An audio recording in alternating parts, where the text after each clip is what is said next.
पीढ़ी का भविष्य सुनिश्चित करना है, इस देश की लोकतांत्रिक परंपराओं को जिंदा रखना है। आज केंद्र की सरकार का क्या मोटो हो गया है? भारतीय जनता पार्टी के हार्दिक स्वागत करते। साथियों, आप जानते हो, केवल आज रामलीला मैदान में आज अरविंद केजरीवाल के गिरफ्तारी के खिलाफ आप जानते हो पिछले 21 तारीख के बाद से पूरे दिल्ली के अंदर, पूरे देश के अंदर विरोध उठ रहा। किसी को समझ में नहीं आ रहा कि चुने हुए मुख्यमंत्री को गिरफ्तार करके क्यों जेल में डाल दिया गया।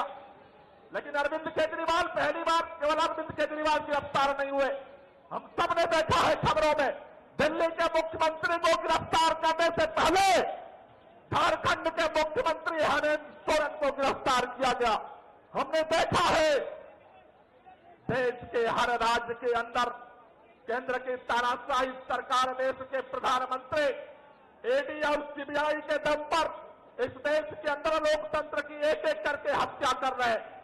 उनका एक ही मकसद है कि कैसे विपक्ष को खत्म किया जाए, चाहे वो महाराष्ट्र के अंदर सरकार को तोड़ करके, बरोड़ करके, खरीद करके लोकतंत्र की हत्या करना हो, चाहे झारखंड के मुख्यमंत्री को गिरफ्तार करके लोकतंत्र की हत्या करना हो, चाहे तमिलनाडु के अंदर ईडी सीबीआई के दम पर लगातार प्रताड़ना करना हो, चाहे वो हिमाचल के अंदर विधायकों की तोड़फोड़ करनी हो, गोवा से लेकर के कर्नाटका तक, उत्तर, दक्षिण, पूर्व, पश्चिम, चारों तरफ लोकतंत्र का खून बहाने वाली तानाशाह सरकार ने यह तय किया है इस चुनाव में विपक्ष के नेताओं को बाहर नहीं रहने देना है। और अब तो खातों के भी सीज करने का सिलसिला शुरू हो गया। कांग्रेस पार्टी का खाता सील कर दिया गया। कहते हैं अब आगे आम आदमी पार्टी का भी खाता बंद करेंगे।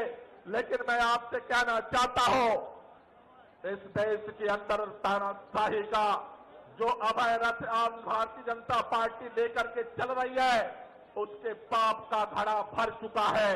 रामलीला मैदान से ये देश के आवाम की हुकूमत उस पाप के घड़े को फोड़ने के लिए इकट्ठा हुई है, एक नए भारत को बनाने के लिए इकट्ठा।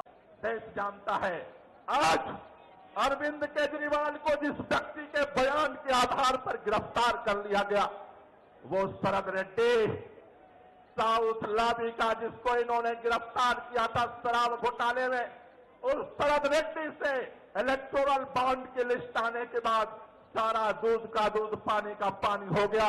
उस शरद रेड्डी से ये भाजपाइयों ने 60 करोड़ रुपया लिया है, जो आज रिकॉर्ड है। मैं पूछना चाहता हूं आज देश के प्रधानमंत्री से, इस 60 करोड़ रुपए का हिसाब कब दोगे?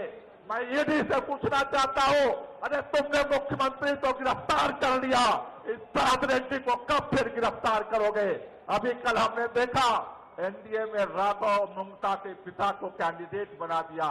सारे बेईमानों को चुन चुन करके जिस पर आरोप लगाते थे उनको गिरफ्तार कर लिए, और उसके बाद तुमने पैसा ले लेकर के जमानत दिलवा दी, और आज पूछते हो कि कौन लोगों को जमानत नहीं मिल रही है। मैं आपसे कहना चाहता हूं दोस्तों, ये देश एक नया इतिहास रचने के लिए आपसे कुर्बानी मांग रहा है। ये देश एक मुहाने पर खड़ा है। 1942 में महात्मा गांधी ने एक नारा दिया था, करो या मरो। आज देश इसी मुहाने पर खड़ा है। अगर ये लोकसभा का चुनाव बीत गया, फिर इस देश की तस्वीर और इस देश की तस्वीर का आकलन करना आज मुश्किल है। इसलिए इस रामलीला मैदान में जितने देश के बेटे बेटियां आए हैं, जितने देशभक्त आए हैं, उनसे कहना चाहता हूं, ये करो या मरो का वक्त है। अगला 2 महीना अपने नौकरी से छुट्टी लो, अपने काम से छुट्टी लो। 2 महीने लोकतांत्रिक आंदोलन का समय है, 2 महीना क्रांति का समय है।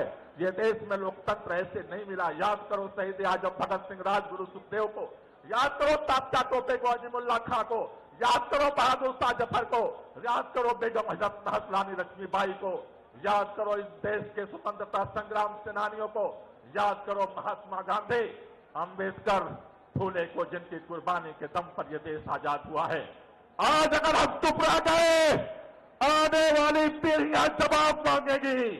जब देश तानाशाही की नई गुलामी में जा रहा था, तुम क्या आपके बीच में है। अखिलेश जी, आपका बहुत बहुत धन्यवाद। आप यहाँ आए, दिल्ली वाले आपको देख के बहुत खुश हैं। यहाँ पे बिहार से अपने जोरदार भाषण के लिए जाने जाने वाले पूर्व उप मुख्यमंत्री राष्ट्रीय जनता दल से तेजस्वी यादव जी का जोरदार स्वागत है। तेजस्वी जी, हमारे यहाँ बहुत बिहार के लोग रहते हैं, तो आपके लिए बहुत इंतजार था लोगों का। हमारे बीच में नेशनल कॉन्फ्रेंस से फारूक अब्दुल्ला साहब आए हैं, उनका बहुत बहुत स्वागत है। वे आज सुबह फ्लाइट पकड़ के अपने बिजी शेड्यूल से उन्होंने समय निकाला, हृदय की गहराइयों से उनका स्वागत है। अब हमारे घर के, हमारे अपने पंजाब के हर दिल अजीज पंजाब के मुख्यमंत्री भगवंत मान जी का जोरदार स्वागत कीजिए। ऐसा लग रहा है पंजाब के भी बहुत लोग हैं आज यहाँ पे। महबूबा मुफ्ती जी हमारे बीच में काफी देर से हैं, और इसी दौरान आपके बीच में हमारे दिल्ली के मुख्यमंत्री, आपके दिल में रहने वाले अरविंद केजरीवाल जी की धर्मपत्नी सुनीता केजरीवाल जी आपके बीच में हैं। हमने बहुत रिक्वेस्ट की भाभी को कि प्लीज आप आइए, लोग चाहते हैं कि आप मंच पे आए। मैं बहुत धन्यवाद करूंगा कि वो आई।